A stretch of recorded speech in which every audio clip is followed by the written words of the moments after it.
Madame, mademoiselle, monsieur, bienvenue à Métro News. Voici les principaux titres qui seront développés aujourd'hui. Tous les secteurs sortent gagnants des négociations sur l'augmentation du prix des produits pétroliers selon plusieurs organisations syndicales. Ils estiment qu'un pas a été franchi dans le sens d'une meilleure régulation du secteur des transports routiers en Haïti. Petite Dessalines sort de son silence. Cette plateforme politique dénonce l'augmentation du prix du carburant par le gouvernement Moïse Lafontaine. Paralysie des activités au niveau de la direction de l'immigration et de l'émigration. Des employés de cette institution protestaient contre l'arrestation de l'un d'entre eux. De nouvelles intempéries menacent diverses régions d'Haïti les 16, 17 et 18 mai. Des averses localement orageuses sont prévues sur l'ensemble du pays et particulièrement les départements du Sud, du Sud-Est, de la Grande-Anse, de l'Artibonite, du Centre, du Nord-Ouest et de l'Ouest. Le ministère de l'Intérieur et des collectivités territoriales, une fois de plus, appelle la population à la plus grande prudence face aux risques d'inondation, d'éboulement et de glissement de terrain que pourraient occasionner ces pluies. Par rapport au cumul des intempéries déjà enregistrées, notamment sur les régions du sud du pays et les activités de pluie et d'orage prévues pour les 3 jours qui viennent, le Centre national de météorologie ainsi que la Direction de la protection civile et l'ensemble du secrétariat permanent de gestion des risques et désastres demandent à la population des zones à risque en particulier de prendre les précautions nécessaires et d'appliquer les consignes de sécurité en vigueur. Le président du syndicat de transport fidèle, Duclos Bénissois, confirme que la hausse des prix de l'essence a été proposée par les responsables des syndicats de transport lors des dernières discussions. Selon les nouveaux tarifs définis par le ministère du Commerce et de l'Industrie, le gallon de gasoline passe de 189 à 224 gourdes, soit 18,5% d'augmentation. Le gallon de diesel passe de 149 gourdes à 179 gourdes, plus 20%. Et le gallon de kérosène passe de 148 à 173 gourdes, plus 17%. Même si les ajustements sont le résultat d'une entente entre le gouvernement et les syndicats, M. Bénissois déplore une précipitation des autorités. Il soutient qu'une conférence de presse visant à expliquer les nouveaux tarifs aurait dû avoir lieu avant l'adoption des nouveaux tarifs. Interrogé sur l'opportunité de cette nouvelle charge, le syndicaliste a fait valoir qu'ils étaient contraints de prendre en compte la nécessité pour l'État d'obtenir plus de recettes. Il fait remarquer que les dirigeants des syndicats avaient menacé de ne pas revenir à la table des négociations si le gouvernement s'obstinait à vouloir un ajustement supérieur à 35 gourdes pour la gasoline. Il révèle que le gouvernement a en outre accepté plusieurs revendications des chauffeurs visant à atténuer les effets de la hausse des prix de l'essence. Il s'agit des mesures d'accompagnement, explique M. Bénissois, regrettant que ces mesures ne sont pas précisées dans la note du gouvernement. L'accord entre le gouvernement et les syndicats comporte 19 points, a laissé entendre M. Bénissois, annonçant la formation d'une commission de suivi de l'accord. Dans le cadre des revendications figure la carte de sécurité sociale pour les chauffeurs de transport en commun. La plateforme Petite Dessalines dénonce l'augmentation du prix du carburant par le gouvernement Moïse Lafontaine. Lors d'une conférence de presse ce mardi, l'ex-candidat à la présidence du parti, Moïse Jean-Charles, a lancé un ultimatum d'1 semaine au président de la République, Jovenel Moïse, afin que ce dernier puisse revenir sur cette décision. Selon le leader de Petite Dessalines, l'État haïtien ne devrait pas monter le prix des produits pétroliers alors que le prix du pétrole est stable sur le marché international. Il y a 3 formules, le président pose le problème, l'agence sous le pouvoir politique, en Haïti surtout. Qui 3 formules? Ou bien mal prend taxe sur la population à travers gaz là, ça le plus facile pour un président. Un président qui n'a pas réfléchi. Alors que qui t'a différent de nous-mêmes. Ça nous a fait à travers taxe que nous avons mis sur Grand Nèg, ou bien Grand Nèg qui pas jamais payé l'État. On va demander pour payer tout comme un seul coup. Même t'as dit ça, 600 millions, 300 millions, 200 millions.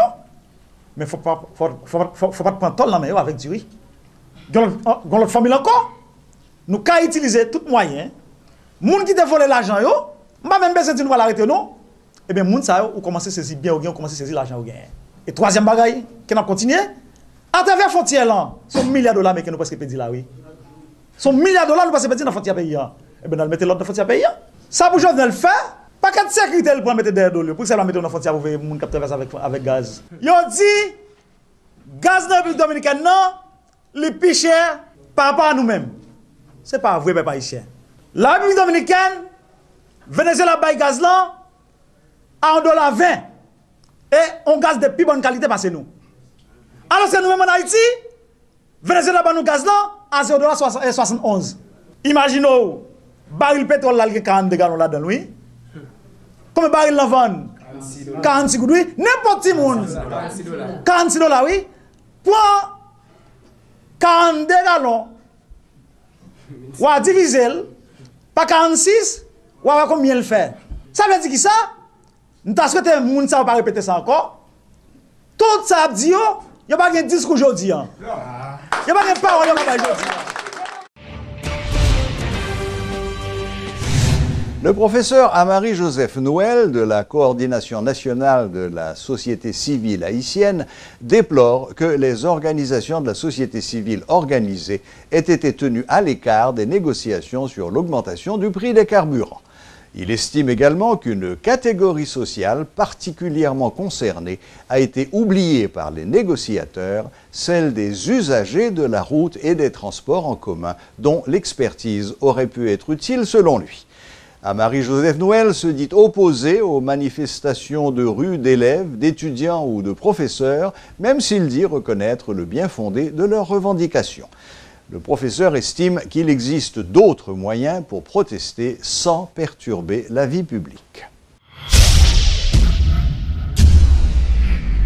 Des directeurs d'écoles privées dénoncent la loi Bastien fixant le montant des frais scolaires.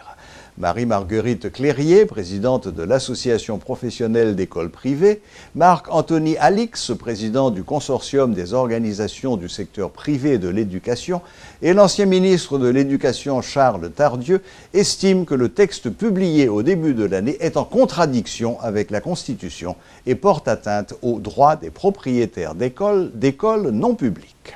Une loi pour légiférer sur les frais scolaires. On est donc en mesure de se poser ces 4 questions-là. La première, est-ce que cette loi ne contient pas en elle des dérives anticonstitutionnelles, des dispositions anticonstitutionnelles? En ce sens, bon, je vais débattre après. La deuxième question que je pourrais poser est que, quel est le statut juridique proposé de cette loi du contentieux, du service du contentieux? Quel est son statut juridique? Est-il légal? Qu'est-ce que la loi prévoit? Est-ce que s'il y a un problème, nous serons condamnés par un tribunal? Y aura-t-il un procès? La question reste douteuse. La troisième question que je voudrais me poser, qui semble poser une question de constitutionnalité aussi au niveau de cette loi, c'est que, est-ce que les décisions de ce service, comme dit la loi, peuvent-elles être finales? Ça, c'est aussi une anticonstitutionnalité, une anti-légalité. Et la quatrième question que je voudrais aussi me poser, quelle est la conformité de cette loi au droit pénal haïtien? Elle vous dit aussi que les décisions sont finales, donc vous n'avez pas de recours.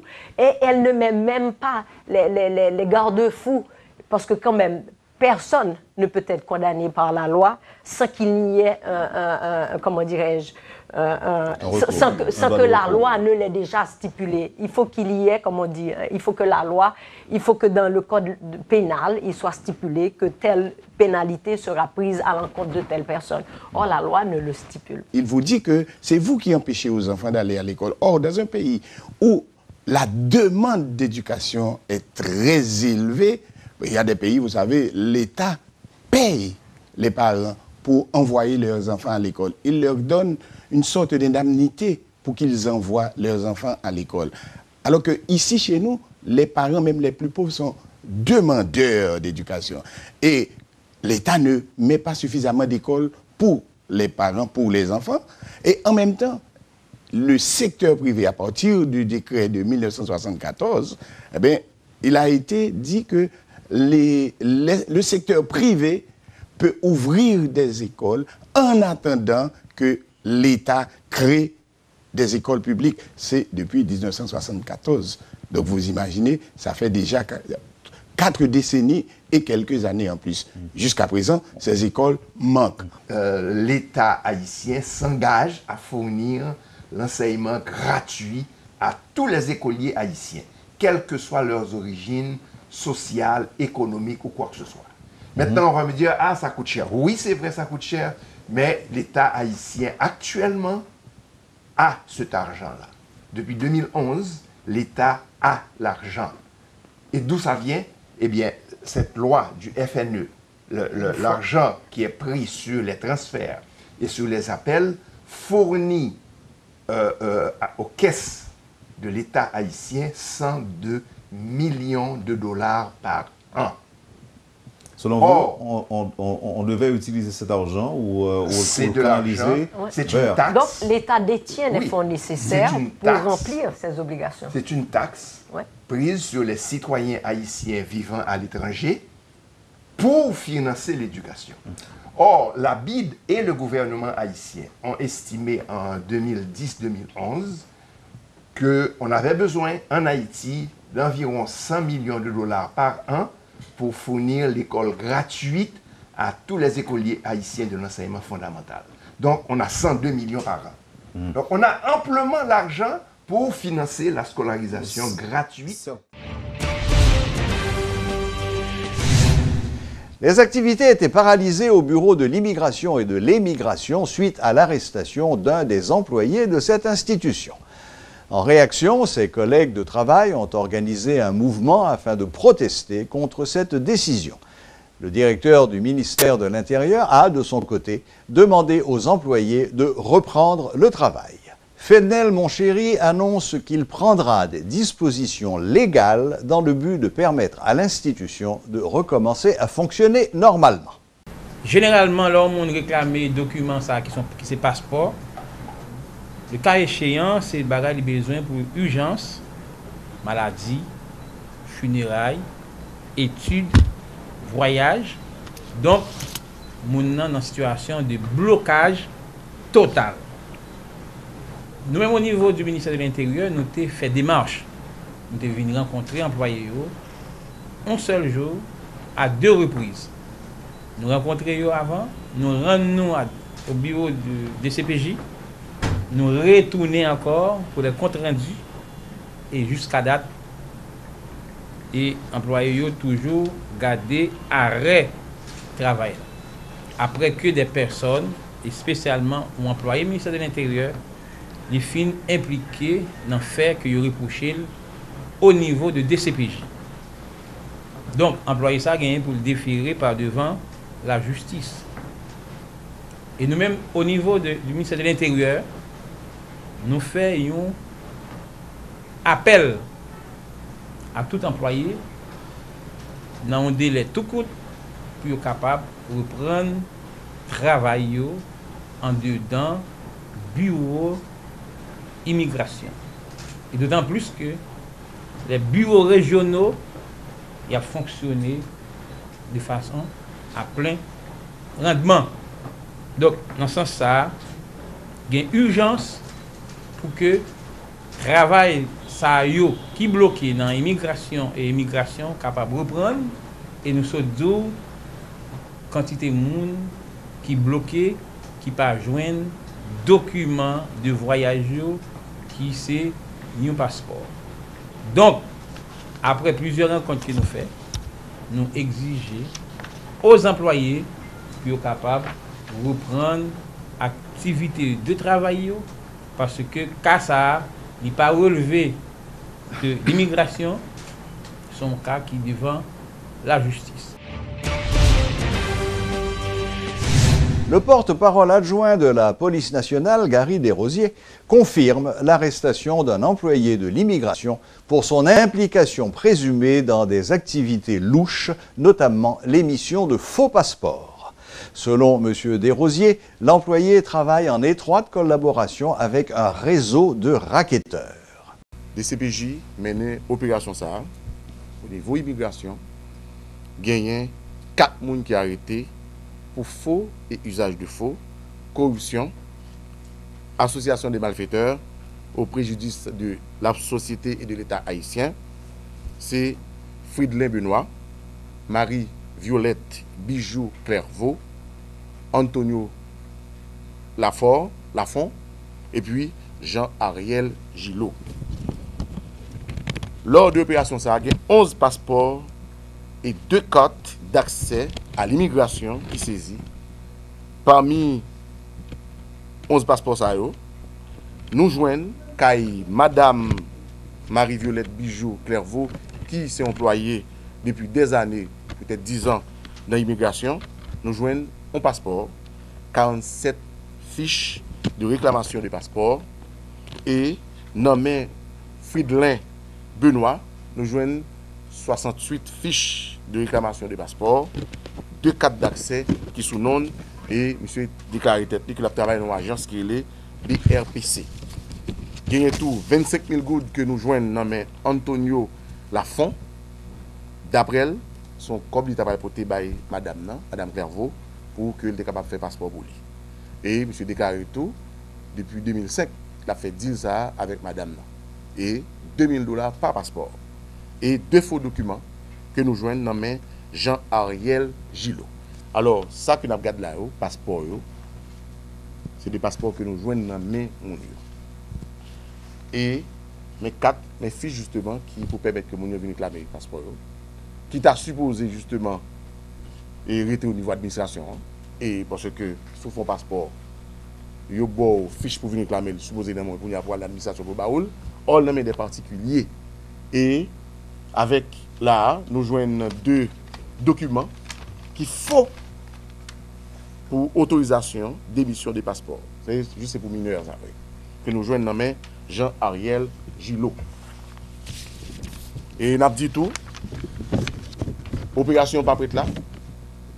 Gagner information justement cap additionné et pour que nous arrivions à éclater cellule de gang ça qui a fonctionné au niveau aéroport parce que plusieurs monde bay kobio en bas et puis les victimes encore de yo. L'Organisation des Nations Unies pour l'alimentation, la FAO, a organisé ce mardi une journée de réflexion portant sur la création d'un front parlementaire contre la faim. Cette activité s'inscrit dans le cadre de la coopération technique entre l'Agence des Nations Unies et le gouvernement haïtien pour la mise en œuvre d'une politique de développement agricole. Suivez les précisions du président de la Commission de l'Agriculture et de la Sécurité alimentaire, le député Vickerson Garnier. Le front parlementaire contre la faim, moi je pense que la intéresser tout honorable député sénateur. Parce que l'objectif, c'est goumer contre grand goût dans le pays. Donc, ça veut dire que ça a vraiment intéressé nous-mêmes. Donc, jeudi, et ambassadrice Vini qui représente l'Amérique latine et Caraïbes, la baille explication et des fonds parlementaires contre la faim.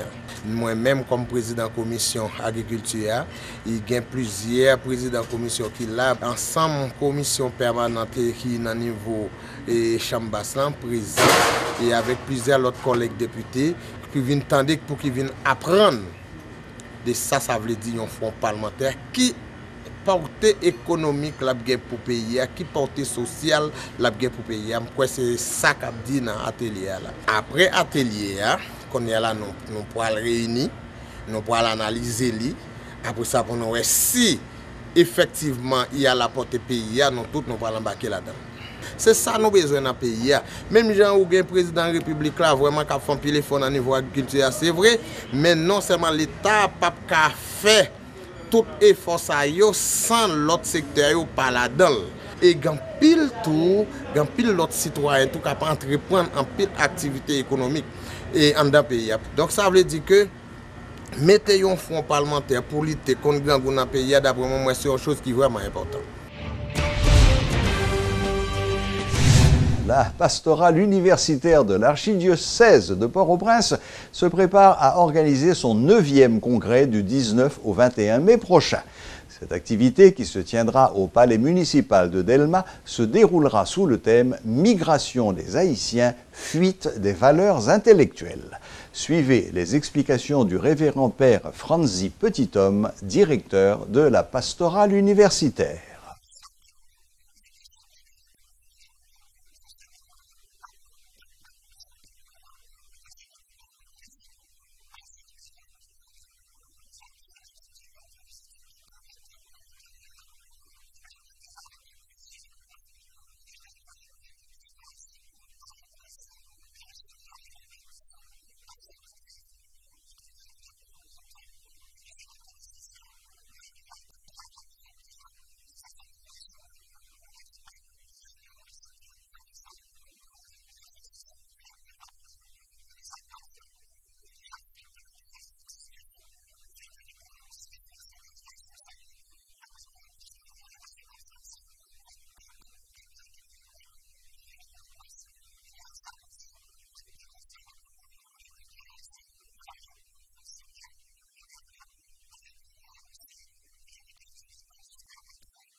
Voilà, la boucle est bouclée. Merci de votre fidélité et à la prochaine, même heure, même chaîne.